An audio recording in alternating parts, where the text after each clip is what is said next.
Welcome to Happy Foot, Sad Foot, your LAFC gateway drug and the only LAFC podcast that got a red card for sliding into a player's leg dick first. I'm Travis Hellwig. And I'm Darren Miller. Welcome to our preview of the Saturday and Wednesday MLS matches coming up for LAFC. First is against Sporting Kansas City on Saturday, June 17th at 5:30 p.m. at Children's Mercy Park in Kansas City, followed by the Seattle Sounders FC on Wednesday, June 21st at 7:30 p.m. at BMO Stadium. You can watch both on MLS Season Pass on Apple TV Plus, and we will be live streaming our post-game call-in show on our YouTube channel 10 minutes after the final whistle of both matches at youtube.com/@HappyFootSadFoot. You can subscribe to the channel now and you'll get notified when we go live.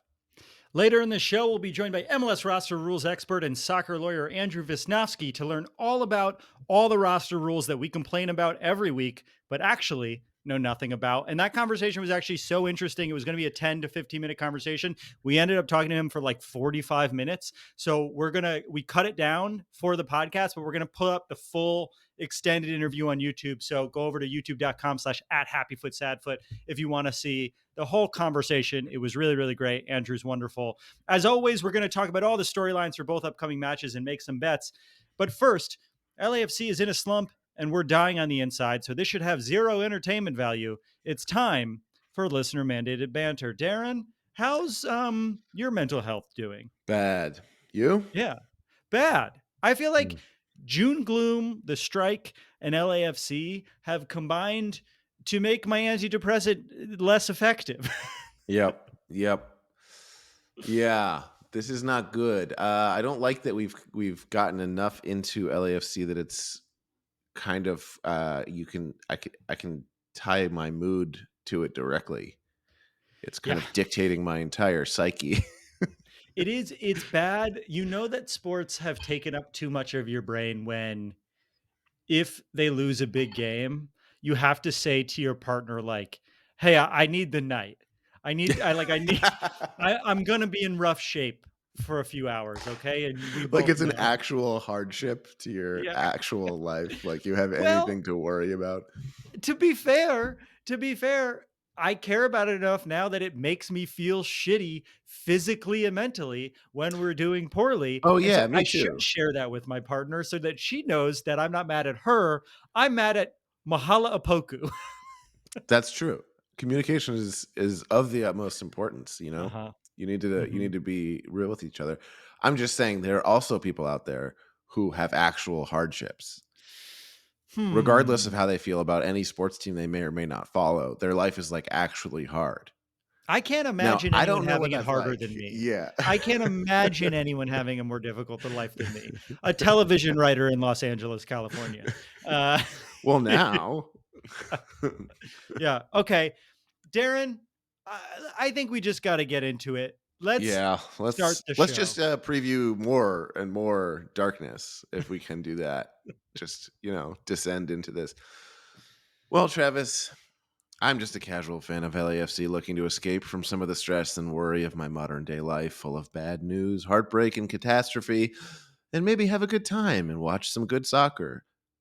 But lately it seems like that ship has sailed, hasn't it, Travis? Wouldn't really describe the last handful of matches as a good time or good soccer, so I'm going to need someone who has completely replaced their modern day life with pure, unbridled LAFC zealotry to give me something worth holding on to stop me from spiraling further into this early midlife crisis. I need my friend Travis, the human LAFC crazy wall, to take a quick break from talking about LAFC on the internet and talk about LAFC to me on the internet and reveal the deeper storylines that make every match more compelling and enjoyable in a segment we call Storylines.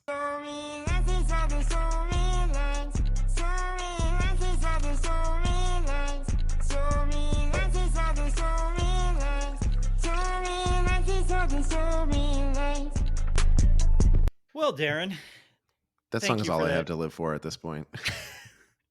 Shout out to that guy who said his daughter knows the Storylines song in its entirety. Sorry that we opened the show saying the word dick. Well, this is the Storyline segment. It's marked explicit, my man. You do what you want to do.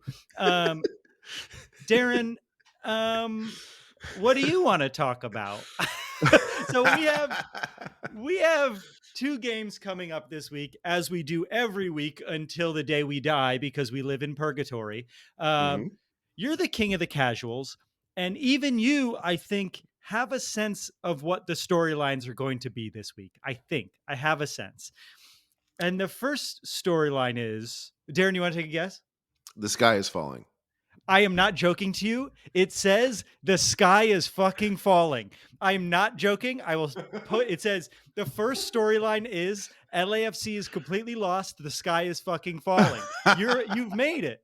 This is your segment. Am I no longer a casual? Congratulations, Darren. You're also a psychopath. Oh no!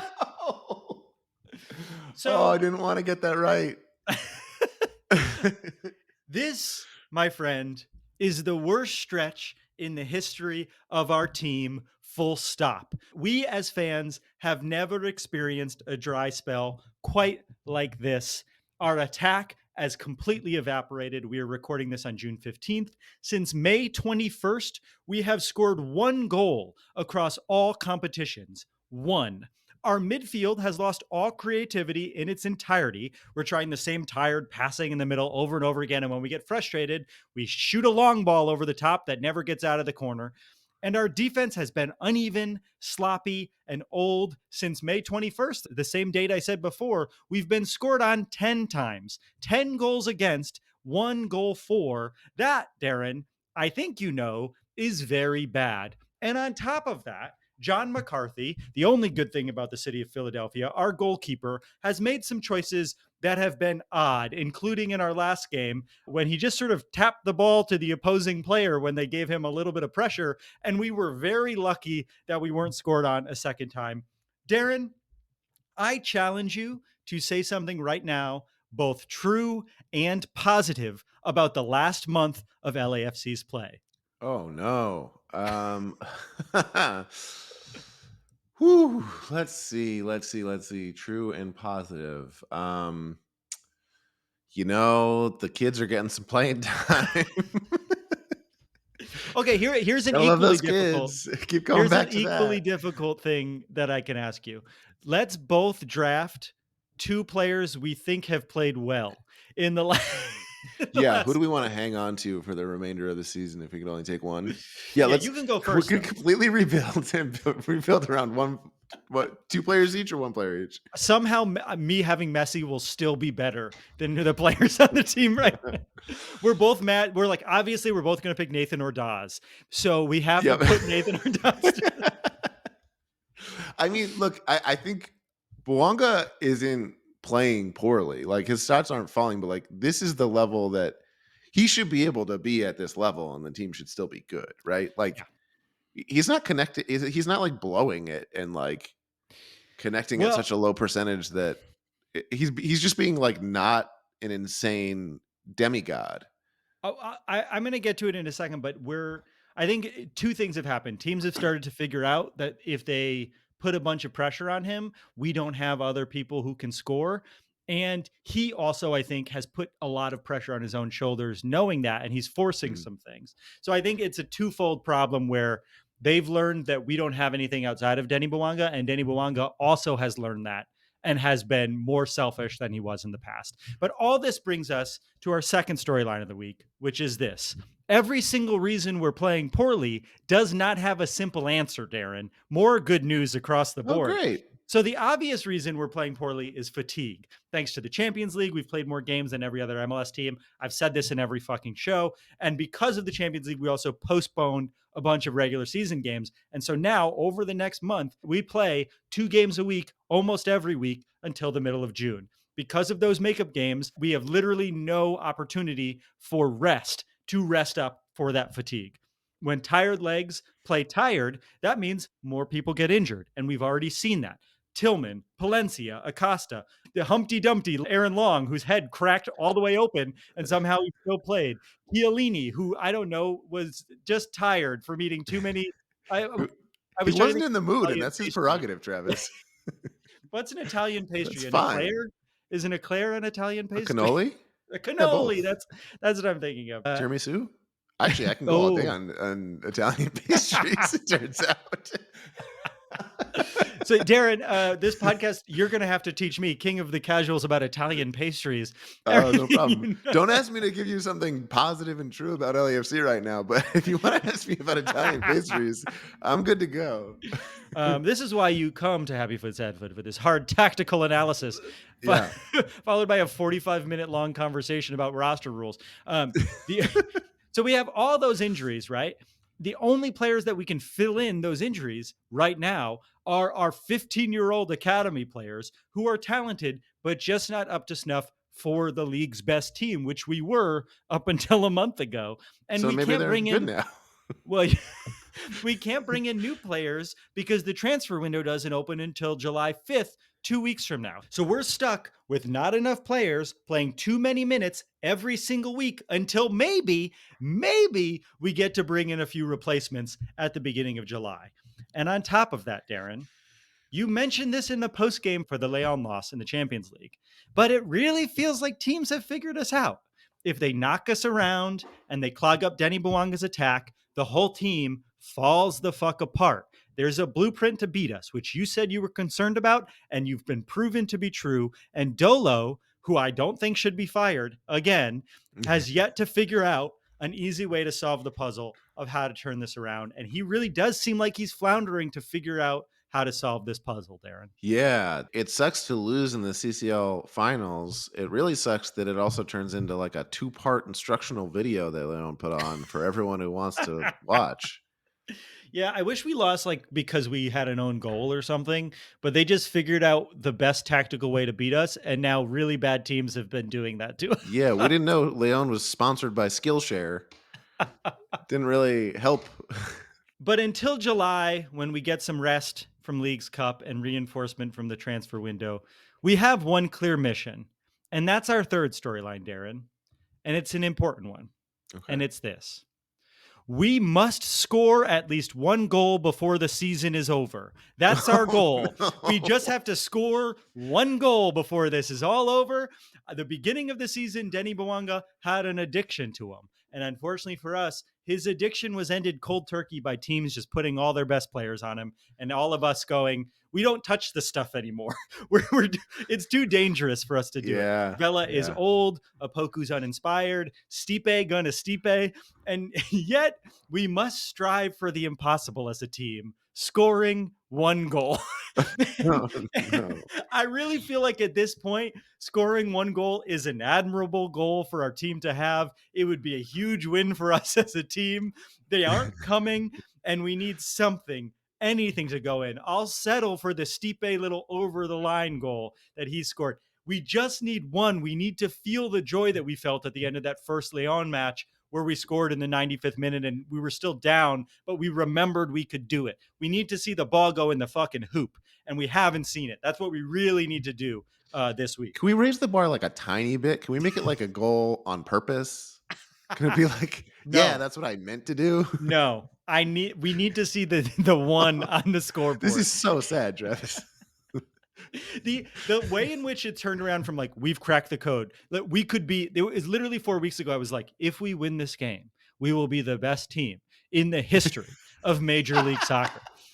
Cut to I can't 4 believe weeks later, This I'm show, like, it's score one recorded. goal. We're on the record saying the dumbest fucking shit every week. Like, And people no are one like, yeah, we ever want to watched- listen to this. Please, no one ever listened to like 2 episodes ago at any point. What do you think sports media is? You think any of these fucking people know what they're talking about? You think JJ Redick knows what he's fucking talking about? Yeah, he's like one of the only ones. Yeah, JJ actually, Redick JJ Redick is is great. the smart one. Thanks to Tommy Let's Alder get- for being let's- on the show. Yeah, let's get Stephen A. Smith on.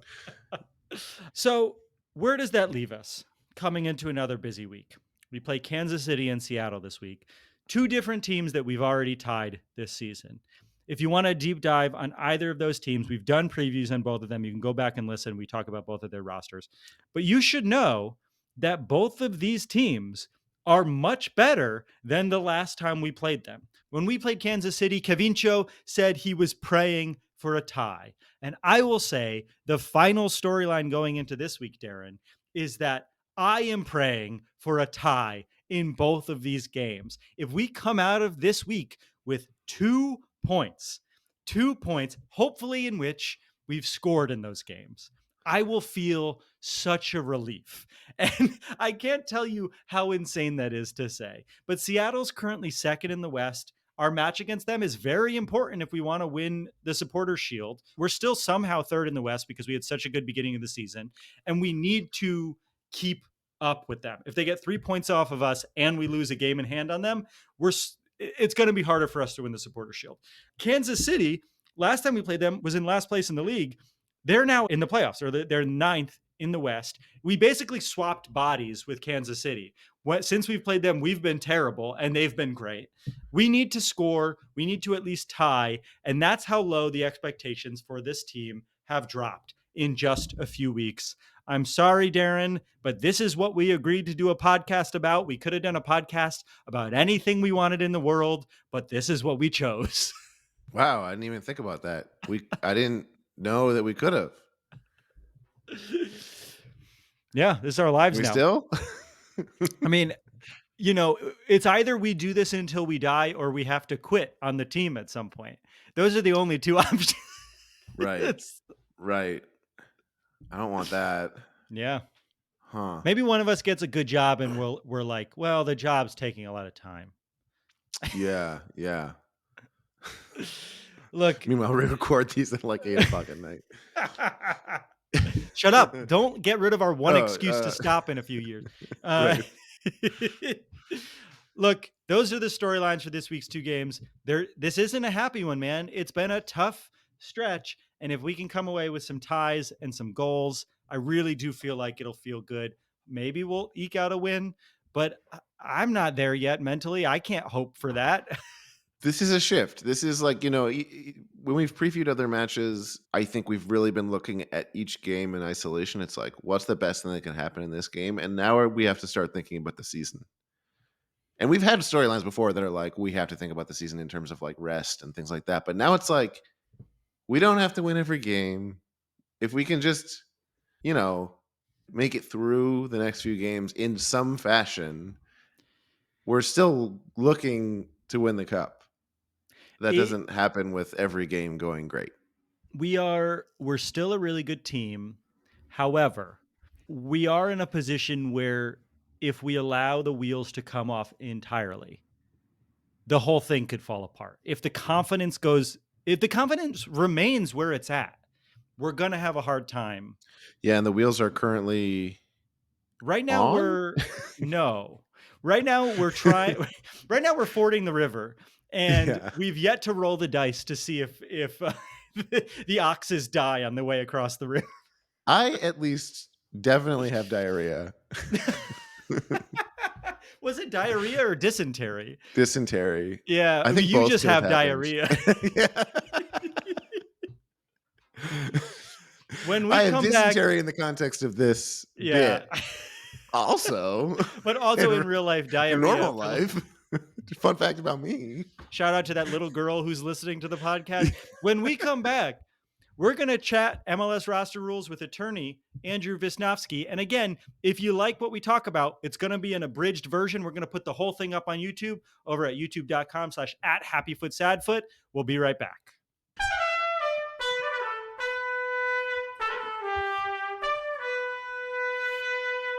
He's an MLS roster rules expert, senior counsel at the law firm Vela Wood, and founder of Ad Victoriam Sports Group. Please welcome Andrew Visnovsky. Andrew, thank you for coming on the show. Hey, what's up, guys? First of all, did I say your name right? Yeah, Okay, hit it. great. Perfect. So there's a lot I want to get into quickly. But first, we all know MLS roster rules are complicated. They're stupid. None of it makes sense. How did you become an expert on something so insane? What is your background? And what do you do day to day? Because I don't know what ad victoriam means at all. Yeah, well, first of all, ad victoriam is a Latin phrase, which is cool. Yeah, and it has my initials, which makes making the logo easy. And it means to victory, which is like really sports related. So that's what I picked. But also, like, lots of people use it, so it was really hard to find a website URL for it. Because there's lots of ad victoriam sports companies out there. So that was good start. Good move on my part. Good business intuition there. Well, first of all, thank you for having me on. So I'm a lawyer. Basically, what got me into soccer was I did a a legal master's in international sports law, and got really into sort of the governance of soccer and FIFA. And they sort of have their own internal rules and laws, and it's all above board. Nothing bad ever happens. everything is very legal and perfect. Cool. And so I really enjoyed that system of like legal work. And so I wanted to stick with it. And there wasn't a lot of like Americans doing it. There's still not a lot. I think my firm and maybe like one or two others, like, and that's like one or two other people do this kind of work. And it's just at a really, for me, at least when I started, it was at a really interesting crossroads of like how American sports works and trying to integrate that with European sports. And nobody was really talking about it at the time. I think this was around like 2014, 2015. So I was like, I think this is a niche that I can sort of like carve out and get an idea of like how it works. But if you're a sports lawyer, are you working for the players? Are you working for the clubs? Like who are your clients as a lawyer? It's kind of a mix of clubs and players via their agents. If a player has a contract that they're signing, usually the agent will call me in as like backup to sort of do the legal side of the contract wrangling and tell them like, hey, they can do this, hey, they can't do this sort of thing, after they've already figured out like the hard numbers of it all. And then on top of that, I represent a couple coaches, a couple executives in the league, but a lot of my work deals with either league governance or player transactions, like player signings, player transfers, things like that. So that's a good transition. So MLS, people always are like, well, it's a single entity league. What the fuck does that mean? And why are we that? I'm officially out of my depth already. This is absolutely great. Okay. So basically all it means is that the players are employees of the league. That's basically it. Their checks get cut by MLS. They're on the same healthcare plan as like Don Garber is, as I was when I was working at the league office. And then they are assigned to a club where they work. It's hard to explain because you want to say like, oh, it's like when you work at McDonald's, but like nobody at McDonald's is like a McDonald's corporate employee, but it's like when corporate sends somebody over to a branch to like, and that's everybody. That's all of the players. I see. All of the coaches and the other team staff are usually employed by the club. And so that's the thing that people sort of miss about single entity is that like, yes, all of the clubs are shareholders of the league, but all the clubs are also their own business entities that have their own employees that do their own things, that own their own assets. So Drew Carey owns the Seattle Sounders and is not employed by MLS at all. And MLS own the Seattle Sounders at all or no? No, the Seattle Sounders are shareholders of MLS.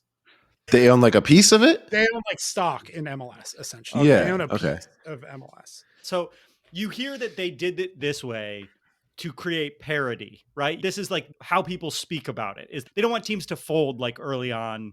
Is that true? Like, why are we a single entity league compared to other leagues? Yeah. So the reason why they did it primarily is to avoid antitrust scrutiny, because the NFL was sued for antitrust violations related to like things like free agency and stuff like that. So they wanted to avoid that kind of legal scrutiny with how they organized their player contracts. Other major US leagues have been determined to be single entities in other areas like apparel sales. There's a famous case called American Needle involving hats, where that's super famous. Oh, it's so famous.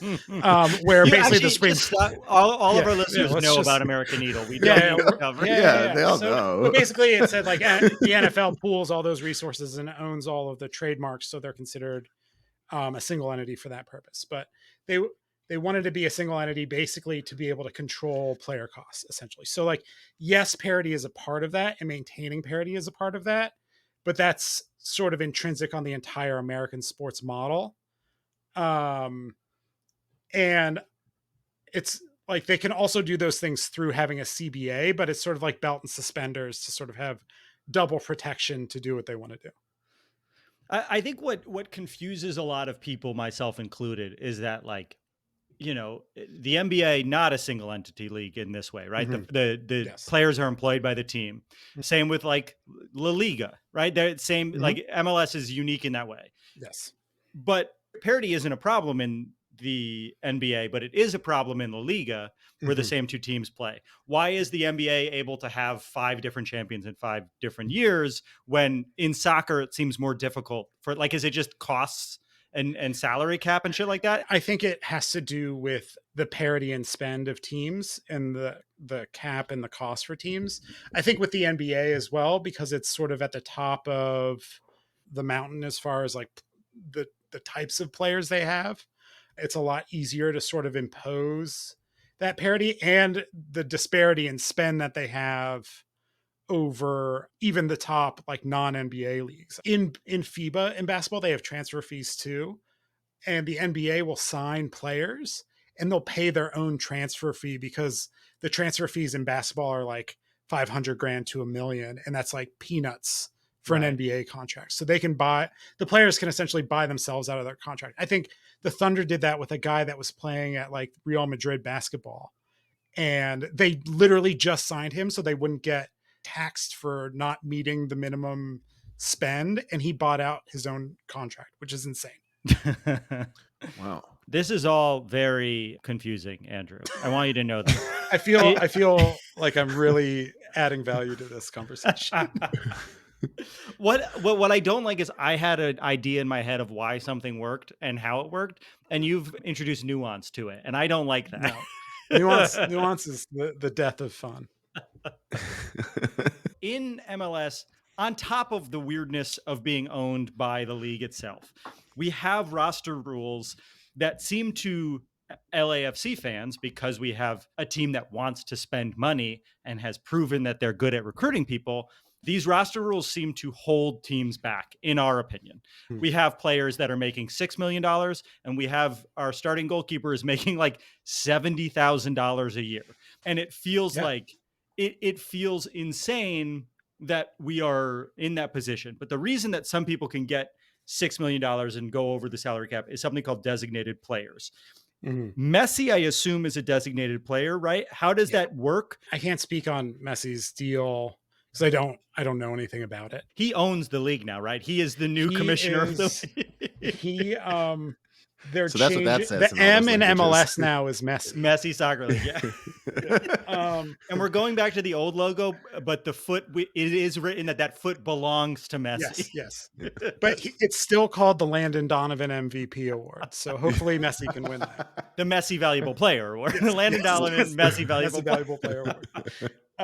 What an honor it would be for him to win that. What an honor it would be for Messi to be the Landon Donovan most valuable of the year. Every year he's like, this is the year I win the Lamar Hunt US Open Cup. Absolutely. Yeah, that's gonna be cool. I hope they win. I hope he comes, and I hope they win the Open Cup, and I hope he loves it so much that he uses all the money that he makes from MLS to turn like the Lamar Hunt Open Cup into like a massive media property. Like I hope that's the turn that we get out of this. I would do anything to see him play like the Hartford Athletic. Yeah. In the semifinal. I want to see him play in like a high school stadium with football and lacrosse lines. They're all just standing there on the pitch, just watching him. Everyone, like the goalkeeper's trying to get an autograph as he's shooting a penalty. God, it's gonna be great. He's gonna have to play teams that are called like the Birmingham River Rats. It's like I wish, honestly though, like I wish minor league baseball soccer teams went like the minor league baseball route with team names. Like FC is fine, whatever. Like I don't hate it, I don't mind it, but like getting weird with like a minor league baseball like sewer dumpster garbage man like that. Absolutely. Sandwich dong is like okay. How do designated players work, and how is Messi's deal? Is it a designated player deal? So a designated player rule for 3 players, any spend on that player above MLS max salary doesn't hit the salary cap at all. So I think Bruce Arena, they were asking him about the Messi deal, and he said they could pay him $1 billion. It doesn't matter. And that's basically it. Like whatever comp they want to give him, they can.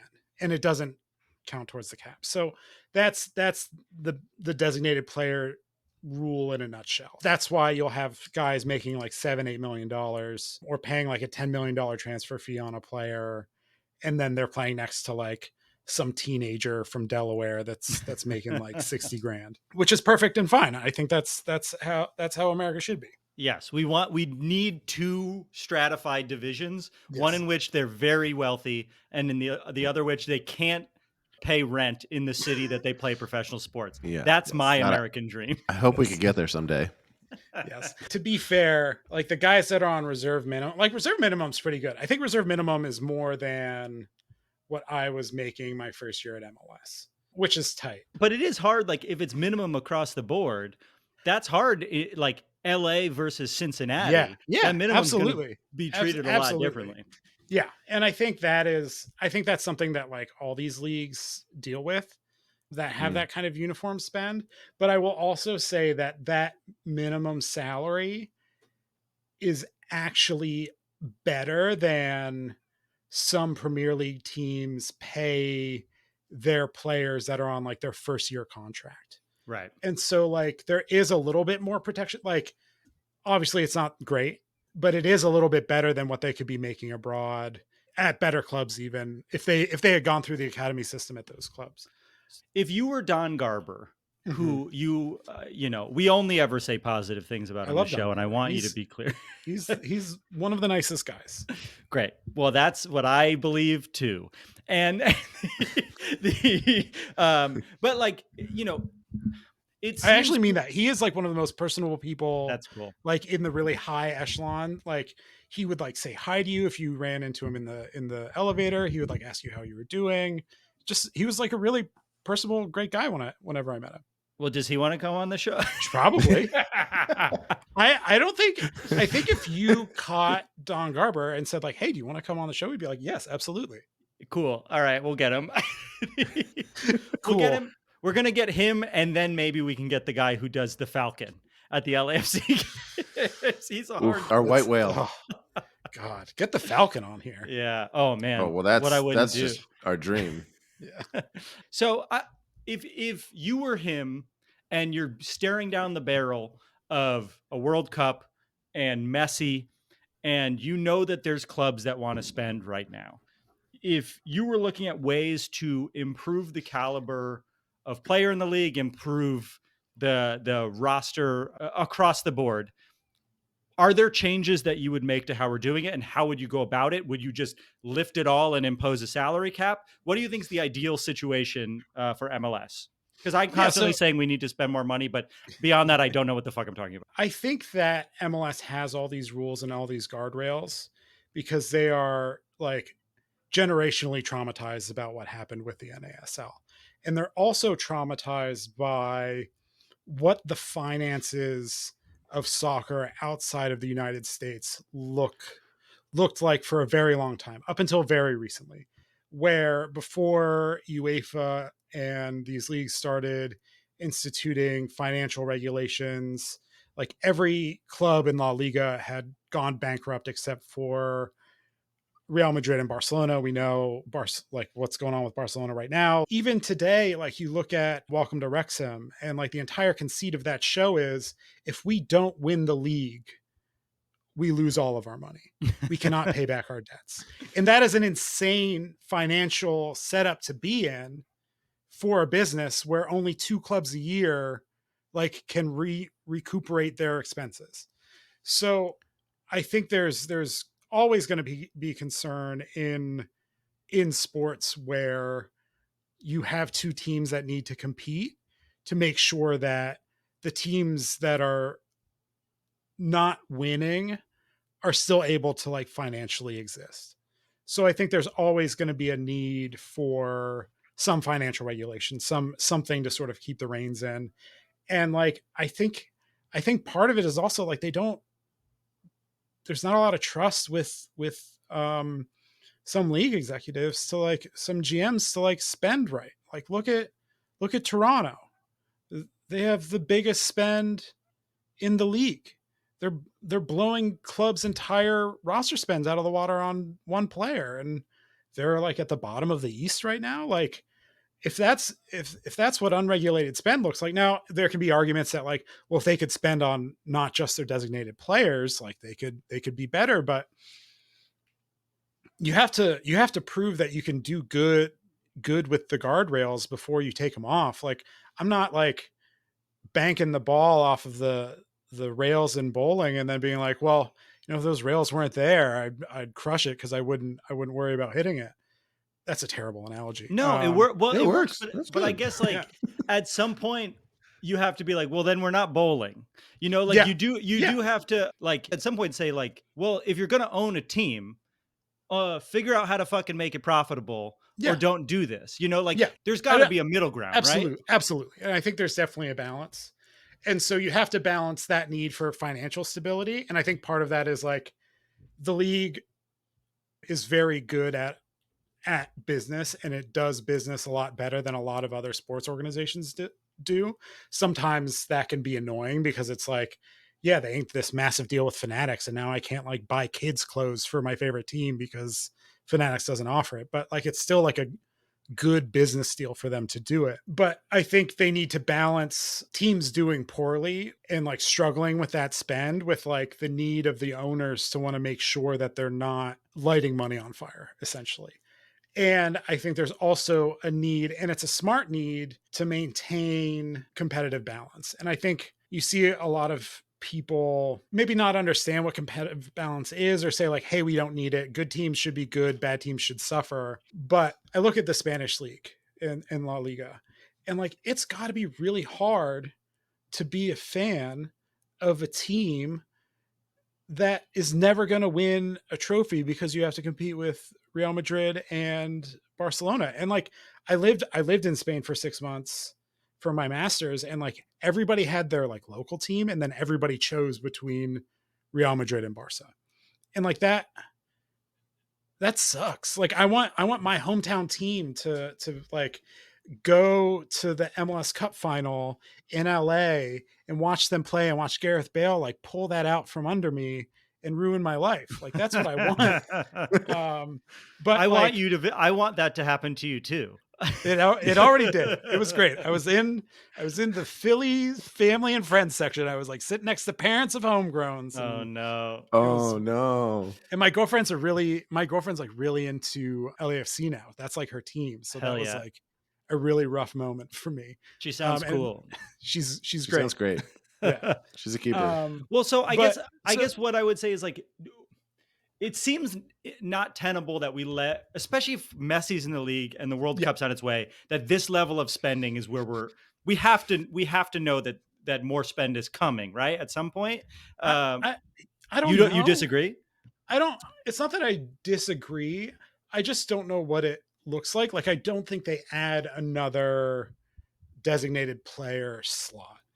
I think maybe they add more. So there's like two buckets. So like there's a salary cap, right? And they changed the salary cap was flat for like 3 years because of COVID. So like I had it memorized and now I didn't. So I have the rules up because I'm cheating. But I think the salary cap's at like 5 million or something. And then there's another 5 million. And Messi is going to get paid 150 million a year, right? I have no idea. Maybe. That would be nuts. Maybe.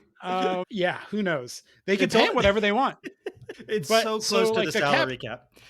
The cap is like 5 million, and then there's another 5 million in allocation money that you use to basically credit cap charges against the cap. Right? I didn't want to get into this because allocation money is so fucking confusing. It's not. Okay. It's just extra. Like, just think of it as extra cap space that you get based off of things that you do.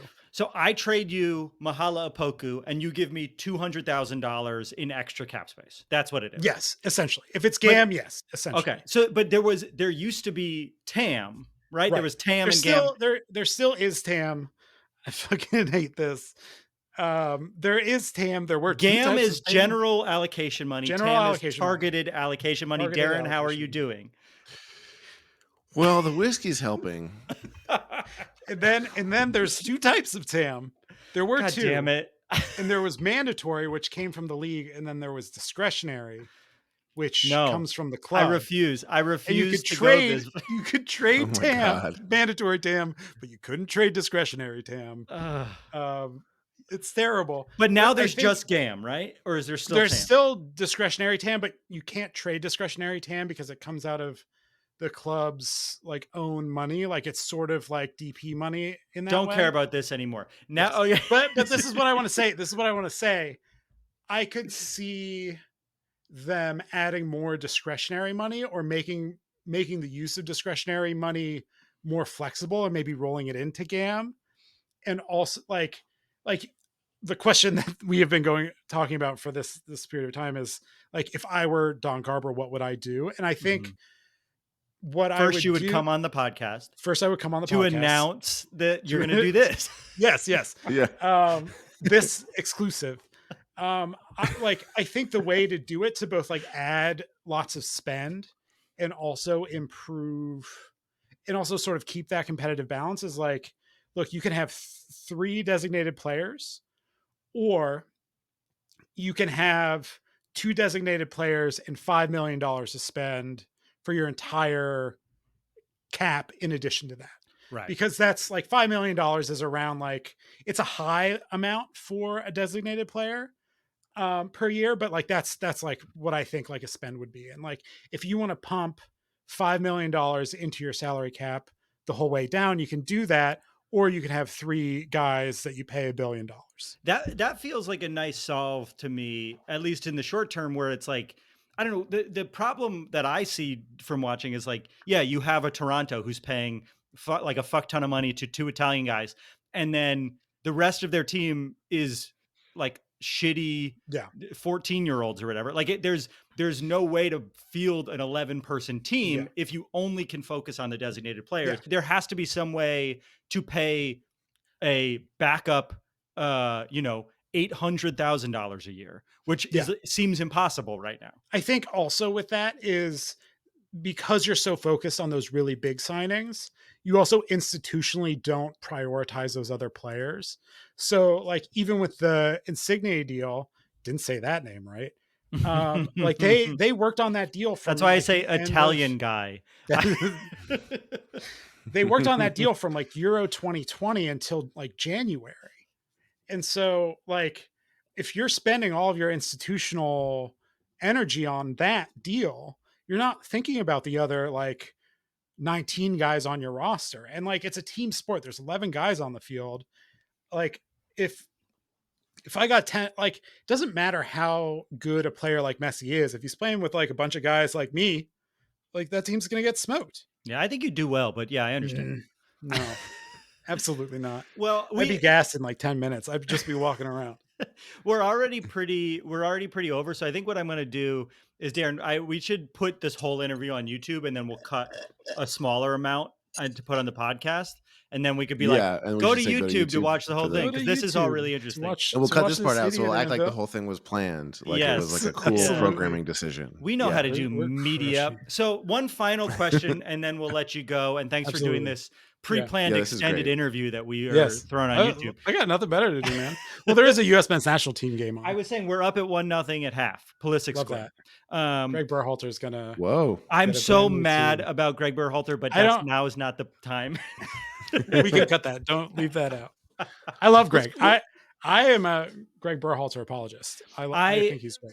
No, I hate the shoes. I hate the passing. I hate when he does the behind. I hate everything about him. I don't. I'll text him and tell him. Yeah, this is all fake to me. You know the people. Yeah. For anyone who watches the show consistently, knows that Travis doesn't like any coach who looks cool. Yes. That's why you're big. Makes sense why you're an LAFC fan. It is, yeah. Uh-oh. Exactly. Although, to be fair, Bob Bradley like had some drip in the early days. Like I think they got like a stylist for him, because he had some of the coolest jackets. Yeah. Like, I was like, where are you? Like, there were Adidas jackets too, and I was like, where do you get those jackets, man? I can't find those in the Adidas store. I talked a lot of shit about Jim Curtin because everyone says he's a fancy dresser because he has one nice jacket. I love Jim Curtin too. Oh yeah, His you're a shoes are Philly great. fan. Yeah. Uh, Oh yeah. Well, here- Maybe we should. Jim went to Villanova. Villanova. Oh. So We should do another episode. We should do a full Coach Drip deep fashion. dive. That's fun. Yeah. Oh yeah. That's I a would- good. That's never been done before. No one's ever done that before. So here's what I want to end with, and I want you to come back once the summer transfer window opens and we start having deals, because I feel like you'll be able Absolutely. to explain this shit to us. Yeah. So like when we sign someone, we'll have you come back on and you can explain sure. how it worked or whatever. But Is that a binding contract? yeah, he No. just agreed to it. Yeah. As a lawyer. And It's on tape. somehow he gets a I'm gonna send percentage you a of bill, every too. ad we sell in the future. Yeah, in You perpetuity. guys are going to be really upset when Why you did see we my do that? hourly rate after this. This is Damn. why I made it go long. Yeah, you fucking lawyers know how to You're an talk. expert on that. Yeah. But growing up, Fucking I knew charge us by nothing the about second. lawyers. I knew nothing about lawyers besides that people were like, those motherfuckers like to steal my money, and I'm like, I don't Yeah. know what they do, but everyone hates them. Yeah, Feels see, anti-Semitic. that's in why I hindsight. went, that's why I went to law school, and that's the only thing I thought. So going into the summer transfer window, do you know anything about LAFC's current position? What flexibility do they have? I was looking at LAFC's roster the other day. So I think they have an open DP slot. So that means that they can sign like a big name player. The thing about LAFC is like they move players quickly if they get good offers for them. Like when all that stuff was happening around Chicho Arango, I think it was like in the summer transfer window, they were like, they're hearing offers. And that's sort of how it seems like they operate with all of their players. Like if they get an offer that's like they think's decent, they are confident that they can replace the player and move on if they think they're getting a good deal. So far, I'm not confident in them replacing Chicho Arango, but we don't need to get into Yeah. We don't have Yeah, big there's, Chicho Arango there's a bit of a household fresh over here. wound here. Oh yeah. I was watching the CCL final, and my girlfriend walked in. She's like, "Where's Chicho?" And I was like, He's on a plane to Salt Lake City for some fucking reason. We For were the all exact asking same that. transfer Great. fee. Still Great. that much Great longer move. out. yeah. I have a conspiracy theory that no, I won't put you on the record. But I'm like, why did we sell it? There's something's wrong. Something's wrong. Okay, keep going. Okay. So they have one open DP slot. I think they're pretty tied up on allocation money just because they have so many TAM players. Thank you. But I think that they will probably sign. They have an open DP slot, so that I would assume that they would want to sign somebody in the midfield. Or a Chicho Arango replacement would be. Yeah. Yeah. I mean, Josie we're probably- Altidore is available too now. Yo, that so- would be so great. Yeah, I would love. yeah. Does he come He with could the be a- walker, or do we have to buy the walker? Listen, for him? He could- he could pull the Gareth Bale at like the last minute of the MLS Cup and smack a header in. And We just need your head today. for 3 seconds. Yeah. That's your full obligation. I think Sifu's probably going to move, but Yes. we'll lose him, right? Because he's. How does it work? Because his contract is up in the summer, I believe, right? I would assume that it's up in January Okay. because they would try to renegotiate it. And it would be a really big deal if he was available on a free. So the big difference between like transfer windows and like trade windows is that like there's an absolute right outside of MLS to free agency. And when players are acquired in the international market, it's usually done for cash, not in exchange for a player, mainly because both players have to agree. And it's really hard to find two players that want to go like swap clubs and that are the same value. So it's just easier to do it for cash. Right. So the way that clubs usually treat the Is players that- is sort of, Does Go that ahead. cash? This is a dumb question that I should know. Does that cash go into the pocket of the owners of the club, or does that go towards the salary cap? it goes into the pocket of the owners of the Okay. club, and they Whoa. can I wouldn't have put guessed up that. to $1 million of that into their salary cap, but then they can obviously reinvest that money in like off cap spend, like DP spend, or to help fund TAM and all of that. So, But it's also a not- way that they can make money if they want to make money off their team. yes, exactly. That's why they sign like Brian Rodriguez or a who's the other guy that went to Turkey? Diego Rossi. Rossi, right? So you sign guys like that. You kind of buy low, sell high, sort of thing. Right. It's very much like stocks, and it's weird to treat human beings like an asset. But no, I that's think of kind all of- humans that way. I Yeah, guess I'll just agree like with exactly. that. Yeah, ways it's weird to a little make bit. money. I never thought about absolutely. that being weird, but I guess it's weird. And I would say that Brian Rodriguez, we bought low and sold low, but yeah, that's Yeah, buy low, sell high is definitely aspirational. Buy low, sell mid. yeah. Buy mid, sell mid is Brian Rodriguez. So I Stipe think Buke is buy high, sell mid. sell mid. TBD, TBD. They only have So I would assume that they would sign. So I think LAFC is probably going to sign a designated player and probably a young designated player, just because that opens up the door to be able to carry. You're going to kill me, to carry 3 U22 initiative players. Oh my And goodness. those players are kind of like DPs. Okay, I need you to text Don. I need you to text Don right now and say, this shit don't make sense, buddy. Make it simple. It sounds so normal to me when I'm thinking about it. And That's then so as funny. I'm saying it, I'm like, oh, these guys are going to kill me. Every time you go to a game at a stadium, they should give you, instead of a program, which I don't think they do that in MLS stadiums anyway, but they should give you No. like a glossary. like a dictionary. All we need is to know the difference between the two types of GAM, the U22 initiative, TAM. Right. No, excuse me, two types of TAM. Then Well, there's GAM, and then the 3 DPs, plus the salary cap, which you could go over or under. And when you sell a player, you get an extra $1 million you can put in the salary cap. Yeah. Right. Look, but look, I just want to say, like, NFL and NBA has all this stuff too. Like, there's 5 different versions of guaranteed contract guarantees in the NFL. That's insane. Like, it's like you can have an injury guarantee, you can have like a skill guarantee, like, but nobody like belly aches over that. I think what's weird is that there's the DP thing. I think throws people for a loop because it's like 3 people we can give as much money as we want, and everyone else works at Home Depot, and that's the way our league works. Yeah, but it's not. It's getting better. Like, yes. I think the median salary in MLS is $200,000. The average salary is like, I saw somewhere it was 800. I don't think that's right, but I think the average is 400. The median is 200.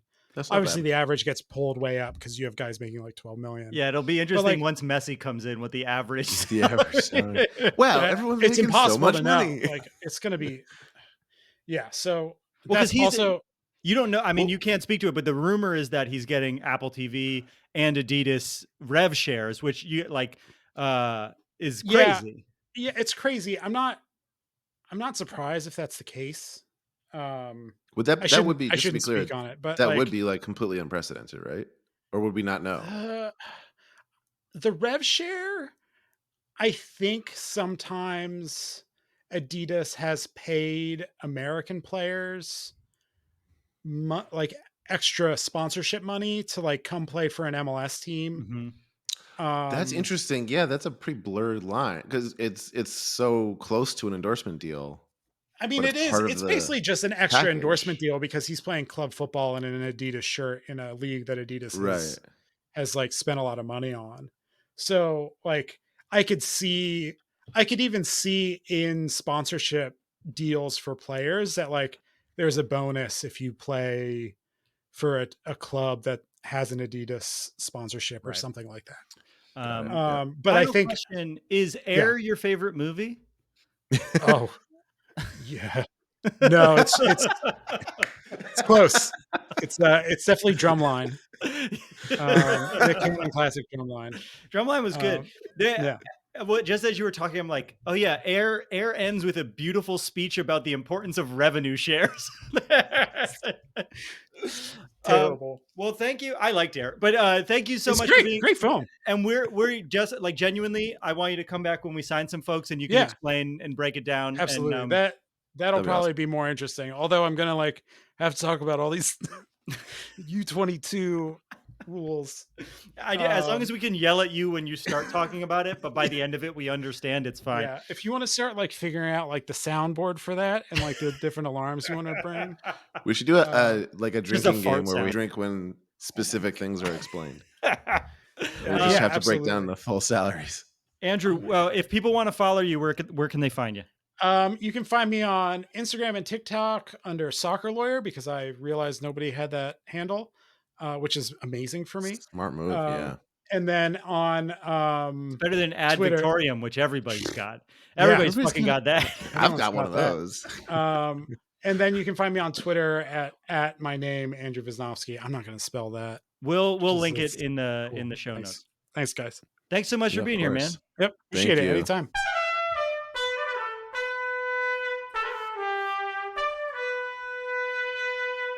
And we're back. Now it's time for a segment called Bet It and Forget It. Bet it and forget it. Every week, Travis and I end the show with a bet for this week's games. We make an outlandish prediction for that week, something that almost definitely will not happen, but could. Each week, we both put up $5. If no one hits, the money rolls over to the next week. Eventually, by the time someone's weird prediction comes true, they might win a good chunk of change. Neither of our bets cashed last week because they both involved Vela scoring. And I will say this one felt the worst. This was like the first time we bet, like, when you bet on your team to win a really important game and you're like, it's just going to feel really good when I nail this one. Boy, did the opposite happen. Yeah, it was like we were down on them, but then it was like, but we're still hopeful and optimistic and we still love them. So we're going to put our money behind them. Nope, I'm drowning. And we're doomed to keep going and keep doing that. Well, we're up to $100, which is by far $100. our first triple digit bet. A milestone of money that one of us will lose. So Well, I'm very confident in my bet this week, Darren. And I want you to know that. I'm super confident. Okay. And I want you to tell me if this isn't outlandish enough. But I think, and I'll explain why I think it's outlandish. Okay. Over the course of this week, someone on LAFC will score their first goal for LAFC. There will be someone on the team that scores their first goal for LAFC. And the reason I think that's outlandish is because most of our players scored last year. We had a pretty deep roster of people scoring last year.